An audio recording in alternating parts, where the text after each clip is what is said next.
for watching Four Color Commentary. I'm Mark Allen, and I'm here for a retrospective on Iron Fist Volume 1, number 5. This is just another great issue with another amazing Gil Kane cover, with of course starring Iron Fist and the main heavy of this issue, Scimitar. Okay, so Iron Fist, as the story kicks off, is still in London, still looking for leads on the disappearance of and location of Colleen Wing. Great opening page, shadow-shrouded page by John Byrne there as Iron Fist, stalks the dark alleys and darker streets of, or dark streets and darker alleys of London and central London, I believe. But regardless, he soon comes upon a man being assaulted by a gang of toughs, I believe he calls them. But, the man is Alan Kavanagh, who has introduced this issue, and an Irishman who is a former IRA terrorist. And Danny and Alan quickly strike up a friendship after he is saved by Danny Rand. Danny Rand switched from his Iron Fist costume to his street clothes and goes into action. Okay, there's a funny part of this, later part of this story, when they, for the first time, when they engage another group of gunmen, where Iron Fist basically says, "Great, another set of street clothes lost," because he throws them off as he's getting into his Iron Fist costume, and he says, I wonder what Spider-Man does with his street clothes. I'll have to ask him the next time we meet. And so, anyway, just great John Byrne kung fu action in the alleyway there. But again, I'm looking at this stuff, and I'll never stop waxing nostalgic about these Bronze Age Marvel gems. In part, of course, because of the Claremont and Byrne team. But it just makes me reflect on so many of the things different about comics of yesterday as compared to today. More dialogue, which wasn't just dialogue for dialogue's sake. It was, or more word balloons, I should say, but it was dialogue. There was meaning behind it. There was exposition behind it. Word balloons, thought balloons had the inner goings on of characters. That kind of thing is largely missing in comics today. There's still great storytelling in some new comics today, but the art of characterization, and it is an art, is not what it used to be. And so we miss. That's why a lot of people are nostalgic. And it wasn't just Marvel Comics, though I think Marvel Comics was best at it in the Bronze Age and even the Silver Age, but, especially the Silver Age. But it meant something. You had these characters, you weren't just on the surface of the story with what they were doing, but you understood the goings on you understood the character better and more deeply because you knew what was going on up here. All right. And so here's a first shot of Scimitar, very formidable looking, as he actually gets the first blow in on Iron Fist. Iron Fist gets cut by that huge knife, that huge sword, I should say. That's not a knife, okay? And the last panel of the previous page. It's interesting. Of course, this is 1976. The Comics Code Authority is still full in effect, and you never even see. Iron Fist even says Scimitar drew first blood, but you never even see the wound. You assume that he's bleeding because at one point in the story he even says his his blood loss is making him weak.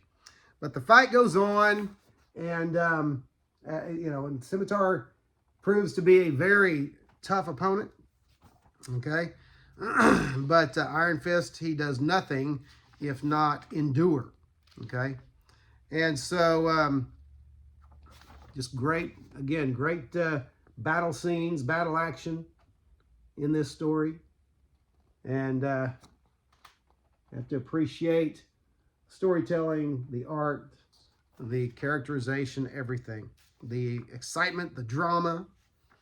sometimes even the some of it has become kind of almost goofily dramatic. That's one thing perhaps that new comics have done better, or the comics within the last 20 years. They maybe have, it could be argued that they have become a bit less corny as far as dialogue, okay, in projecting real life dialogue.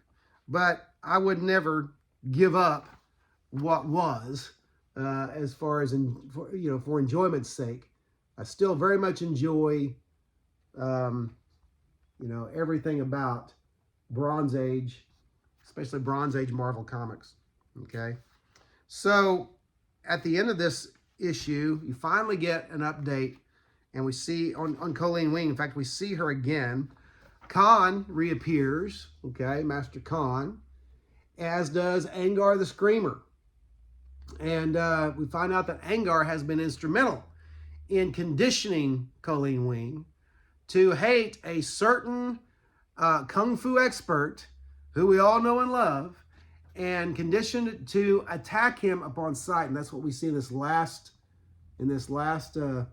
column, or this last half-page panel, with her attacking an Iron Fist robot.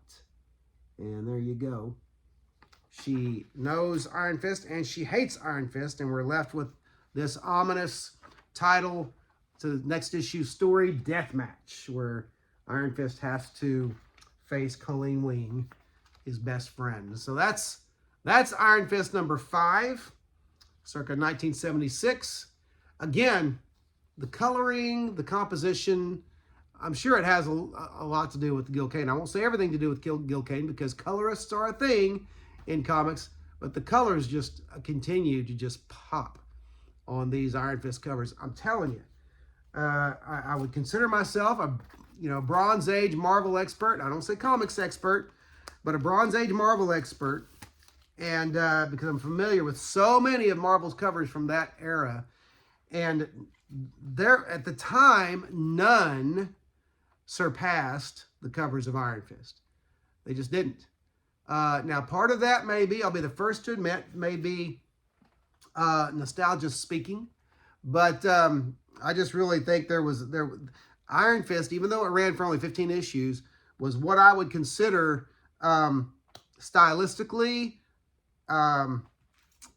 creatively, as far as characterization, everything, I would consider Iron Fist Volume 1, the 15 short issue run, I would consider it a perfect storm, in a positive way. Writing, art, characterization, composition, storytelling, drama, intrigue, reader interest. Now, again, you could say, well, Mark, if you say reader interest, the thing didn't last. It lasted 15 issues. Well, that's true. And sometimes there's no for sure stating about why a comic succeeds or fails. Because I've seen comics succeed that I didn't think should have succeeded. But of course, at the end of the day, art is objective, or subjective. I'm sorry, art is subjective. But I really believe that Iron Fist stands the test of time as far as all of those things: art, storytelling, characterization, everything. But anyway, that's it. Iron Fist number 5, circa 1976. It is worth the read.